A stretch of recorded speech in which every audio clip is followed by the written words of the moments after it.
तो क्या जो है प्रश्न, तो कहानी यहाँ पर जो है, और इसमें सुनिएगा ध्यान से क्या बातें कही जा रही है।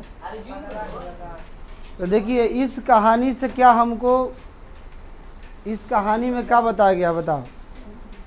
पहला बात कि अगर किसी को आगे बढ़ना है, गरीबी को ख़त्म करना है, तो किसी को साथ की ज़रूरत पड़ती है, और यह साथ ईश्वर खुद बनाए रखते हैं कि आपको कौन साथ देगा। इसे अभी भी पढ़ रहे हो तो एक आपको साथ ही किसी का मिल रहा है, सहयोग मिल रहा है, हेल्प मिल रहा है। तो देखिए यह कहानी ऐसी है कि आंखें नम हो जाती है सुनने के बाद। एक ऐसे बच्चा की कहानी है जो बहुत प्रेरित कर देता है, दूसरे को प्रेरणा से भर देता है। सीखने वाले के लिए इसमें बहुत कुछ है, और नहीं सीखने वाले के लिए एकमात्र एक मजाक है, कहानी है। लेकिन ये एक ऐसी कहानी है जो एकदम प्रमाणित है और घटी हुई घटना से संबंधित कहानी। कहानियाँ तो बहुत चीज़ होती है कि जो नई चीज़ आए जिसमें कुछ न देखने को मिले वो कहानी हो जाता है, लेकिन कुछ प्रमाणित भी है। तो देखिए ये कहानी स्टार्ट होता है एक बहुत गरीब घर के परिवार से। नहीं पढ़े हैं ना आप? एक दलित परिवार से इस कहानी का प्रारंभ होता है, वो इनका नायक है। तो इस कहानी में जिस कहानी का नाम रखा गया है कर्मवीर कथा। अगर बच्चे अच्छा से सुन लेते हैं तो इससे 10th में संस्कृत में प्रश्न भी आते हैं। ऐसा नहीं है कि नहीं, प्रत्येक ईयर भी आता है इससे संबंधित क्वेश्चन।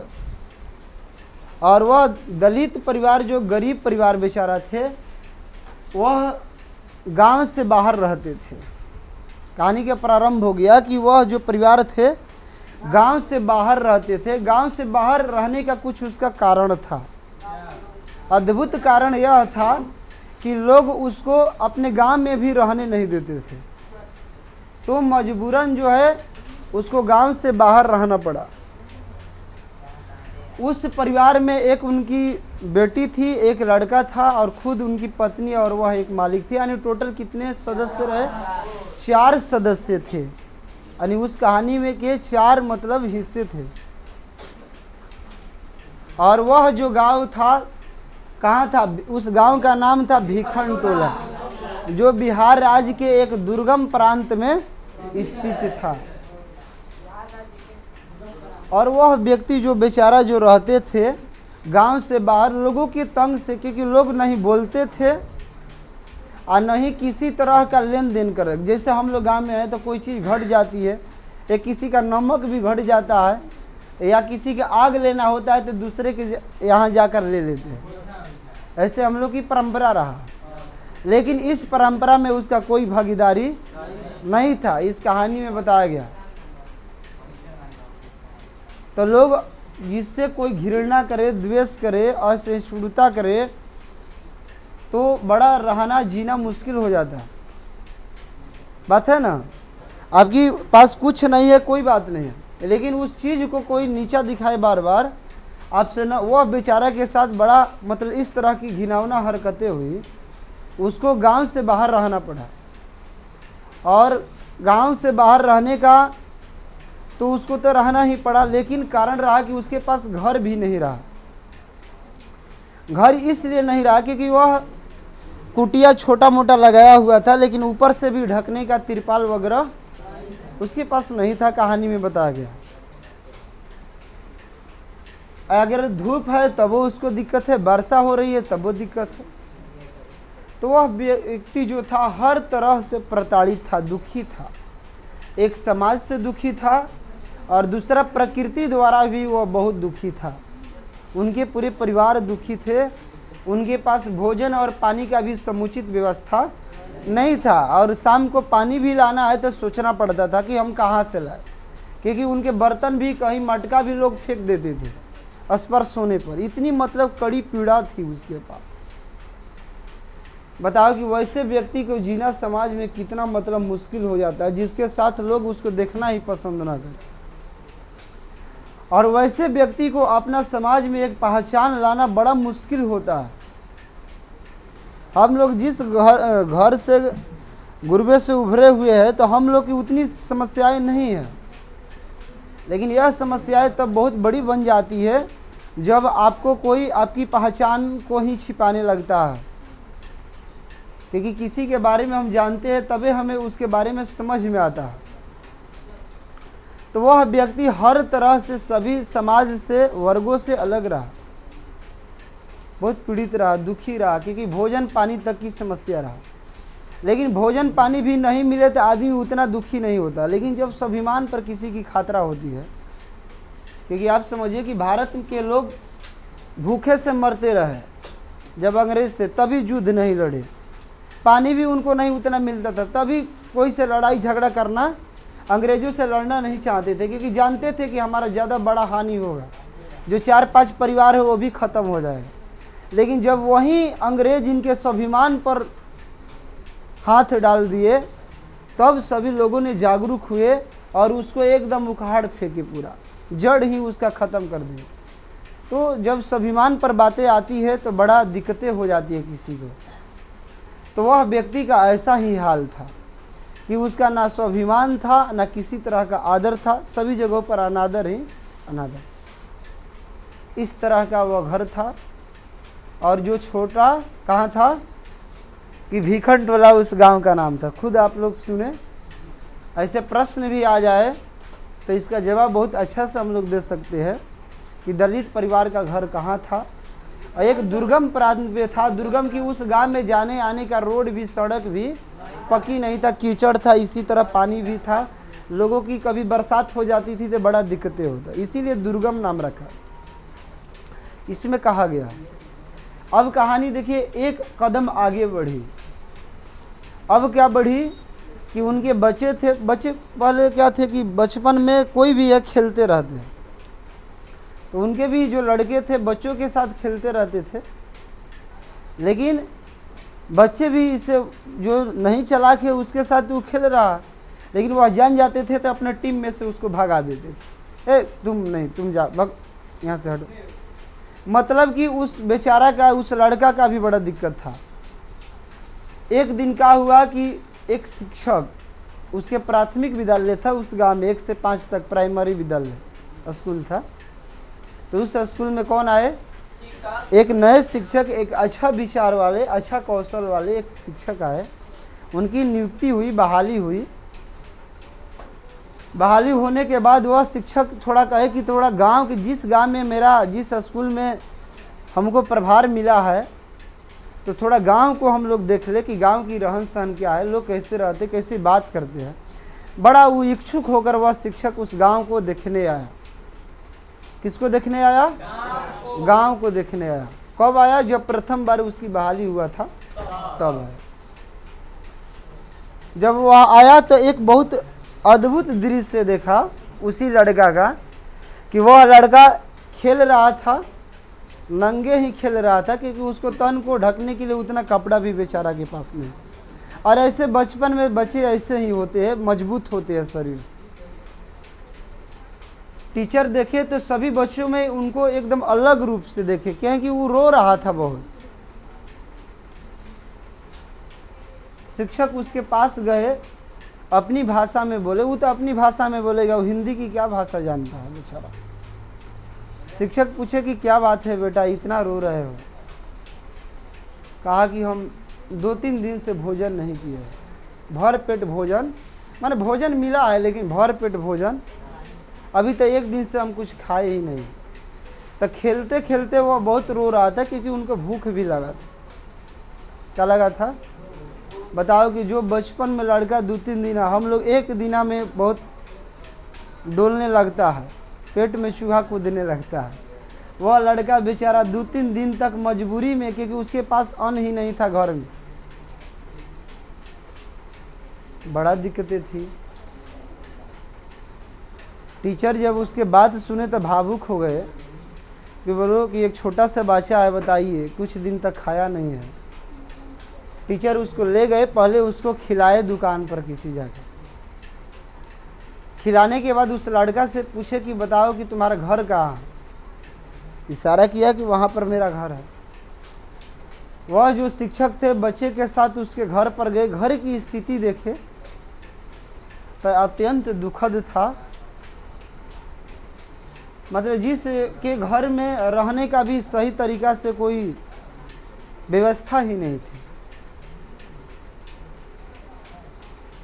उनके पिताजी से बच्चे के लड़का से वो शिक्षक मिले और शिक्षक को लगा कि इसके घर इतना मतलब कि निम्न स्तर का है और कितना लोग जो होते हैं लोकतंत्र में मुखिया सरपंच बड़े बड़े पदों पे लोग बनते हैं, चुनाव लड़ते हैं, आज तक इसके घर पर कोई ध्यान ही नहीं दिया।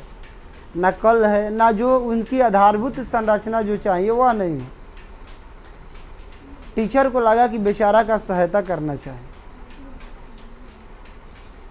तो शिक्षक सोचे कि अगर इस लोगों को हम आर्थिक सहायता दे दे, 1000 5,000 या 2,000 रुपया दे दे, तो कुछ दिनों के बाद ही खा कर क्या कर देगा, सब खत्म कर देगा, फिर स्थिति सुधरेगी।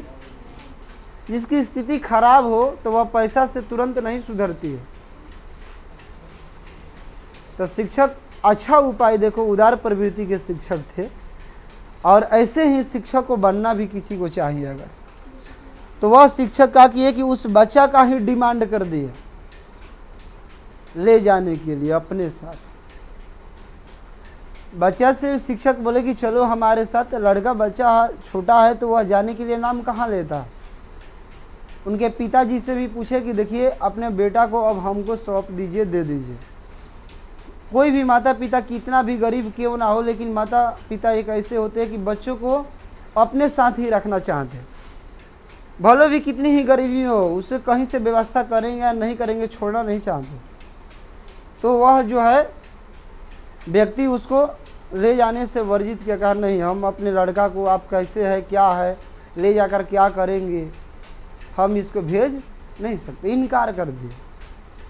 लेकिन शिक्षक बहुत तरह से उनको समझाए, प्रेरित किए, मोटिवेट किए कि नहीं देखो तुम्हारा स्थिति आपका बदल जाएगा, आपको समाज में इज्जत मिलेगा, मान सम्मान मिलेगा, आपको बेटा को ऐसा बनाया जाए। बहुत ऐसी दोनों पति पत्नी को, वो दोनों लोगों को, परिवार को इकट्ठा करके समझाए। लास्ट में निष्कर्ष निकला, उस लड़का को जाने के लिए परिवार मान गए और शिक्षक उस लड़का को अब कहाँ लेकर चले गए। देखिए कहानी का अब तीसरा कदम यहाँ पर आ गया, दूसरा तीसरा कदम आ गया। अब पहला परिचय, दूसरा क्या हुआ, तीसरा अब कदम यह हो गया कि अब शिक्षक उस बच्चे को अपने स्कूल ले गए जहाँ उनकी नियुक्ति हुई। लेकिन जब वह लड़का स्कूल गया तो स्कूल में गांव के ही स्कूल थे, तो गांव के बच्चे ज़्यादा थे। तब बच्चे भी बहुत उनका छुआछूत ईर्ष्या किए, बैठने तक बहुत परेशानियाँ उसको हुआ स्कूल में। टीचर उसको कॉपी तक, कलम तक सारी व्यवस्थाएं उसको दिए, भोजन भी दिए। और बच्चे अब धीरे धीरे वो सीखने लगा, क्योंकि टीचर उसको जड़ से पढ़ाने लगे। जो जड़ होता है, जहाँ से क चालू होता है, ए चालू होता है, वहाँ से उसको पढ़ाने लगे। बच्चे पढ़ते पढ़ते थोड़ा होनहार हो गया, तेज हो गया, हल्का। जब ही तेज हुए, जब उसको समझ में आने लगा खराब बढ़िया क्या होता है, मान सम्मान क्या होती है, तो टीचर एक दिन आकर बोले कि अब तुमको हम कुछ नहीं देंगे। लड़का बड़ा टेंशन में पड़ गया। अरे पूछा कि सर आप तो पूरा आश्वासन देकर हमको लाए थे, आप तो माता पिता से भी बोले थे कि इसका पूरा हम पूरा खर्चा देंगे और अच्छा से हेल्प करेंगे, इसको पढ़ाएंगे या पढ़ाने में मदद करेंगे। शिक्षक एक दिन ऐसा हुआ कि कह दिया कि हम आपको अब कुछ नहीं देंगे, ना कॉपी कलम किताब पैसा भोजन कुछ नहीं देंगे और नहीं तुमको जाने देंगे। अब बताओ, बच्चा के पास ही पल ऐसा आया कि इस पल, अब बताओ कि कई बार अब घरे भागने का प्रयास किया, इसलिए घरे जाने का प्रयास किया कि ना उसके कॉपी कलम भोजन तक का रोक लग गया टीचर द्वारा। तो बोला कि सर देखिए हमको घरे जाने दीजिए, हम घर जाएंगे, अपने पास मत। शिक्षक बार बार उसको धक्का देकर कहते नहीं तुमको नहीं जाना है घर पर। तो लास्ट में लड़का पूछा कि सर तब क्या करें, हम मर जाए यहाँ पर, अपनी भाषा में बोला होगा वहाँ पर, क्या करें तब हम मर जाए, हम आप इधर कुछ व्यवस्था भी नहीं देंगे, हमको जाने भी नहीं देंगे। बड़ा लड़का को उस दिन बड़ा दुख लगा।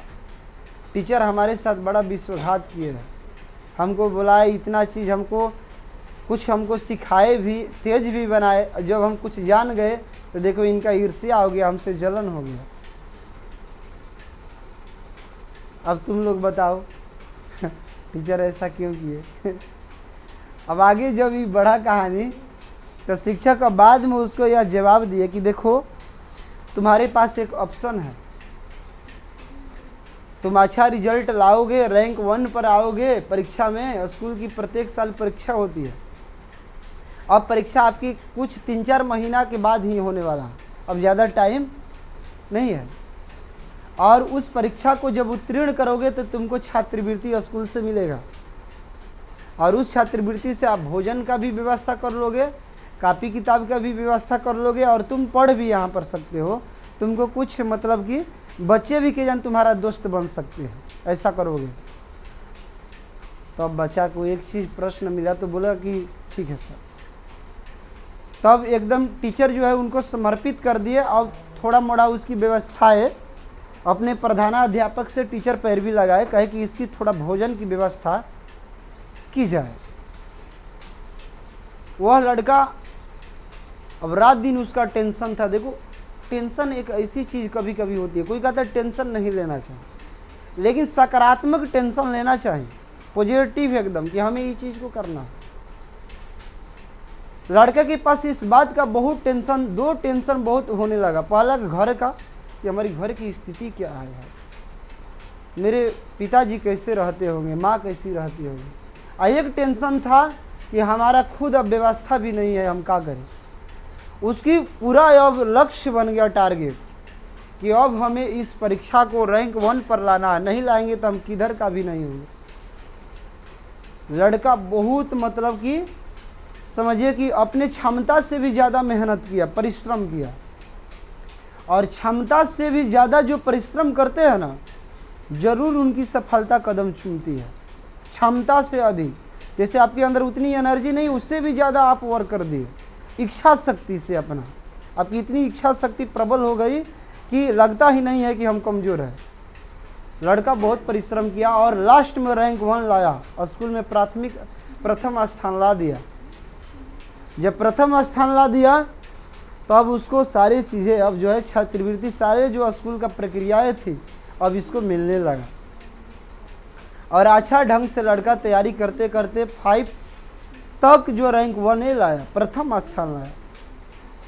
अजीब सा यहाँ प्रश्न रहा कि वैसे बच्चे, कुछ बच्चे 1-2 बार फर्स्ट ला देते, प्रथम स्थान, बाद में सेकंड भी ला देते, क्योंकि उनकी मनोबल हमेशा बराबर नहीं रहती है। अब समझ जाइए कि अब उसका प्राइमरी से मिडिल में गया लड़का ना, मिडिल से 10 क्लास में गया।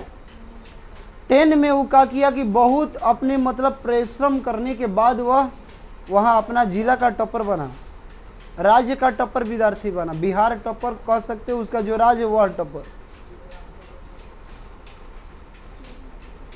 बात समझे आप लोग। तो वह लड़का क्या बन गया, देखिए यहाँ सोचिए कि वह लड़का जो है प्रथम स्थान लाकर पूरे अपने आप को चर्चित बना दिया, चर्चा में ला दिया। अब बताइए कि जब कोई व्यक्ति चर्चा में, कोई छात्र आते हैं तो सब लोग उसके बारे में जानना चाहते हैं, उनके माता के नाम, पिता के नाम, गांव कहाँ है, क्या करता है लोग, उनकी पेशा क्या है, सब लोग सर्च करने लगते हैं। जब आप एक दिन सफल होंगे ना तो सभी लोग एक दूसरे को देखने लगते, ये कहाँ के है, क्या कर रहा है। ऐसा ही हुआ उसके साथ। उनकी पूरी इतनी चर्चा होने लगी कि उनके समाज में जो तिरस्कार हुआ था, नाम लोग लेना पसंद नहीं करते थे, और उसका राम प्रवेश, राम उसका नाम जो था गूंजने लगा पूरा। क्या हो गया, नाम उसका गूंजने लगा। और गूंजा कैसे, तो उसकी अपनी क्षमता से, ना टीचर की अब योगदान रहा और ना उसके किसी का अपना खुद का ज़्यादा योगदान रहा।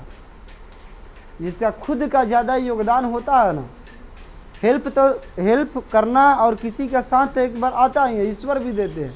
कोई पहचानता है तो उसके साथ कर लेता है, नहीं पहचानता है तो उसी में रह जाता है। जब लड़का टॉपर किया तो सारे टीचर उसे ईर्ष्या करने लगे, जलने लगे। स्कूल का जितने टीचर थे 10th क्लास का, अपने उनके क्लास का सब ईर्ष्या करने लगे और उस टीचर से भी ईर्ष्या करने लगे।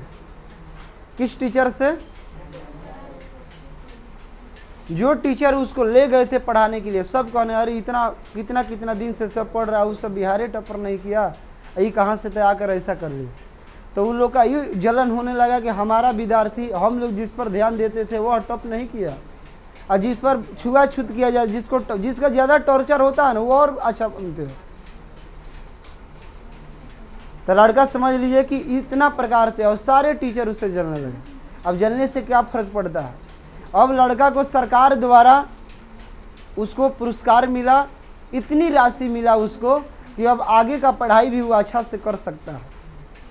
अब सरकार का भी उसका समर्थन मिल गया, इतना मेहनत के दम पर, उसके परिश्रम के दम पर सरकार की सहायता मिला। तो उन्होंने अपने इंटर में नाम लिखवाया कॉलेज में, और 11th 12th किया, और उसमें भी वहीं उसका स्थान रहा, प्रथम ही स्थान रहा। मैंने रिकॉर्ड बना दिया, अपने आप को रिकॉर्ड बना दिया कि रिकॉर्ड होता क्या है। और लास्ट में वह जो अपने यूनिवर्सिटी में जब गया तो लोक सेवा परीक्षा का खुद अध्यक्ष बना। क्या बन गया? मतलब अपने आप को इतना प्रबल बना लिया कि जो लोग इनका तिरस्कार करते थे घर वाले को, अब सभी लोग उससे जुड़ने लगे। क्योंकि संघर्ष में आदमी बिल्कुल अकेला होता है। जब आप ही मुख्यमंत्री, प्रधानमंत्री, एक विधायक बन जाइएगा ना, तो सब आपके पीछे पीछे चलने लगेंगे, ढेर लोग। लेकिन अकेला तुम हो, कैसे तुम उसको हासिल किया, उसके साथ कोई नहीं रहता। लेकिन जब वही सफलता मिल जाती है तो सभी लोग आपके पीछे सीरीज बना लेते हैं। उस लड़का के साथ ऐसा हुआ कि सभी लोग अब उससे जुड़ने लगे। बड़ा उसको प्रसन्नता हुआ कि मैंने आज लाइफ में कुछ कमाया है। उसकी आर्थिक व्यवस्था बहुत मजबूत हो गई। और लास्ट में कहा गया है कि उद्योगीन पुरुष लक्ष्मी। वैसे पुरुष जो उद्योगीन होते हैं, जो परिश्रमी होते हैं, उसके पास लक्ष्मी, पैसा स्वयं चल कर आता है। और पैसा के साथ साथ उसको मान सम्मान बहुत मिलता है। तो राम प्रवेश राम ने अपने घर का स्थिति भी बदल दिया, समाज में अच्छा पहचान मिला। जो तिरस्कार करते थे वह लोग खुद उससे जुड़ने लगे। तो सफलताएं, हमारा मेहनत जो होता है, सबकी भावनाओं को मार देता है, ख़त्म कर देता है। और आपके सामने भी वैसे लोग ही जुड़ने लगते हैं जैसा आपका विचार है। तो वह लड़का इस प्रकार बना कि उसको कर्मवीर कहा गया कि ऐसी स्थिति से उठकर कोई कितना लेवल पर चला गया। किसी के पास कितनी बहाना होती है कि यह नहीं होगा, वह नहीं होगा, हमारे पास ही संसाधन नहीं है। लेकिन उन्होंने अपने जीवन की चुनौती को स्वीकार किया, और एक बड़े चुनौती को स्वीकार किया। और खुशी तब मिलती है जब कोई लड़का अपने माता पिता को अपने जीते ही उनको मान सम्मान समाज में और दिलाता है, उनके सिर को और ऊंचा करता है, तो बड़ा खुशी होती है कि मैंने अपने लाइफ में कुछ कमाया है। लड़का को बहुत अच्छा, और वह अपने टीचर को भी बहुत धन्यवाद दिया, क्योंकि टीचर से भी वह बहुत एक बार सोचा कि ऐसा हमारे साथ कर दिए। लेकिन लड़का को महसूस हो गया कि अगर सर हमारे सारी व्यवस्था को नहीं रोकते, हमको केवल देते रह जाते, तो आज हम प्रथम स्थान नहीं लाते, क्योंकि सुविधा की वजह से हम पढ़ नहीं पाते। इसीलिए टीचर उसकी सुविधा ही हटा दी। तो लड़का के अंदर एक जिद आया करने का। जब जिद आ जाती है ना, तो कोई भी चीज़ें जो होती है 4 घंटे का 6 घंटा पढ़ लोगे। जब ऐसी प्रक्रिया आपके अंदर है, तो कहानी यहीं पर समाप्त हुआ। इस कहानी से आपको क्या मिला शिक्षा? तो इस कहानी से बहुत हम लोग के बड़ी समाज में शिक्षा मिला। ठीक है, तो इस कहानी के बारे में अब आप क्वेश्चन में लिखिए कि क्या क्या हमें सीखने को मिला।